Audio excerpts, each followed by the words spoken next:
I was born in a family of 6 with 3 siblings. My parents raised me from the old faith. I knew God growing up, but my knowledge about Him was that I needed to do good works in order for me to get into heaven. Back then, I only knew and heard of Jesus every Sunday. But during the weekdays, I live a different life, a life full of rituals and traditions. I met my husband, Martin, in September 1993, who was a new believer at that time.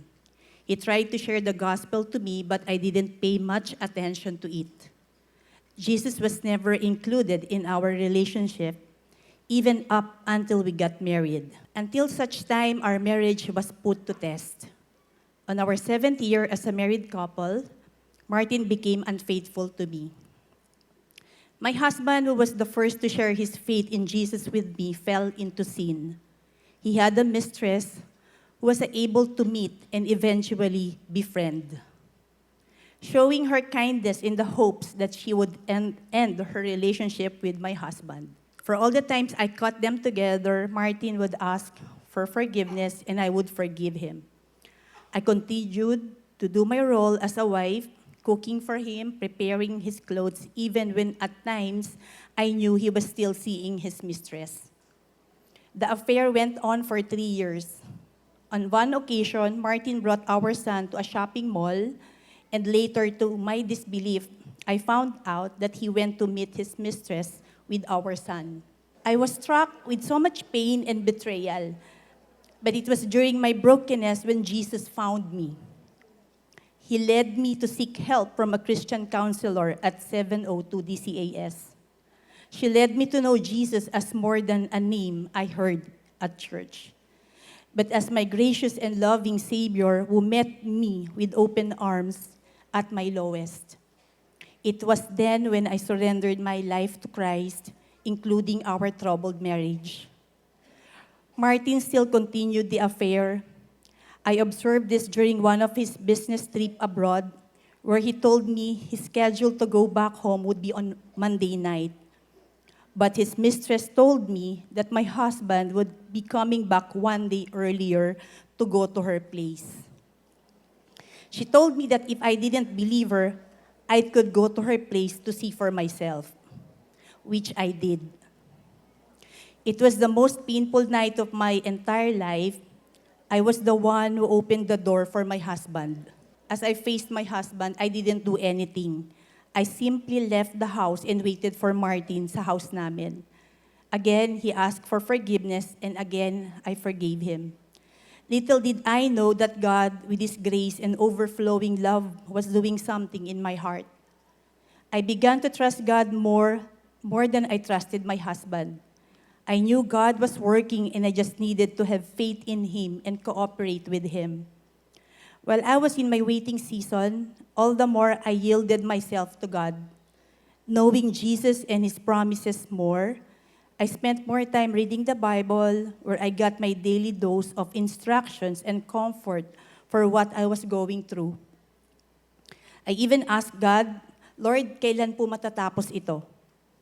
He did not answer me right away, but gave me a scripture verse instead. In 1 Peter 3, it says, Wives, in the same way submit yourselves to your own husband, so that if any of them do not believe in the word, they may be won over without words by the behavior of their wives.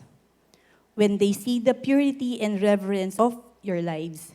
Even at that time, I didn't understand this command, but I still chose to trust and obey God. I joined a small group for women, continued to seek godly counseling, and pray for my husband. The more I became closer to God, the more I understood why I needed to prayerfully stay in our marriage. When I chose to obey God, I said to myself, I cannot trust my husband for now, but I can trust God who can change my husband and fix our marriage. Indeed, God moved and intervened in the both of us. Arguments with my husband over the affair became too much, too frequent, finally deciding to leave us for good to be with his mistress. It was then when we met an accident on the way home from our family trip in Baguio. That near-death experience was the turning point for Martin. He witnessed how God saved mine and our two children's lives from what could have been a horrific crash. This led him to repent from his sins, ask forgiveness, and recommit his life to Jesus. By God's grace, he ended his affair and became more intentional and faithful with his love and service to Christ. Praise God. Looking back, my only prayer was for God to fix our marriage and bring back the love of my husband to Jesus and for me. But God gave me more. If I had not obeyed and trusted God, I would not have experienced His overflowing grace and blessings. It was only through Jesus who made a way to restore my marriage and renew our love for each other. If not for God, we would not be a family. A few years after, God blessed us with our third child. From then on, Martin and I devoted our time leading a small group for couples. God blessed it and allowed it to grow from 3 couples D group to a D group family tree of 6 generations. And we thank God for the entrustment. In 2017, we were part of the church planting initiative in CCF Tandangsora. Martin became one of the COS, and in 2024, he was entrusted by God to be the OIC or overseer of CCF Tandangsora. Praise God. I saw how the Lord is using him to lead the church while mentoring future leaders in Christ-likeness as well. With these responsibilities, all the more we need to rely on God.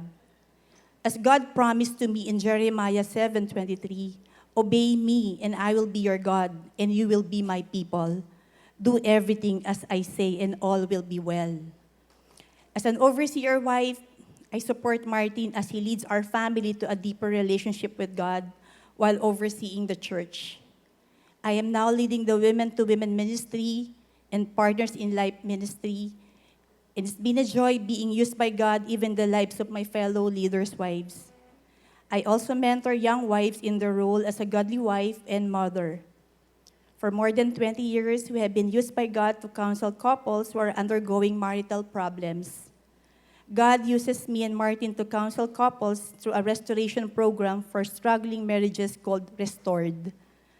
Having endured it firsthand, marital betrayal is such a painful experience. We intentionally journey with them going through their pains. God is also using me to lead a group of women, mostly counselees, in a group named Vessel of Hope. With God's guidance, I help and counsel wives going through the same problem I experienced before. In this group, we aim to give encouragement and point the hearts of broken wives back to Jesus, and reminding them to trust His promises as their source of hope and strength while in their season of waiting.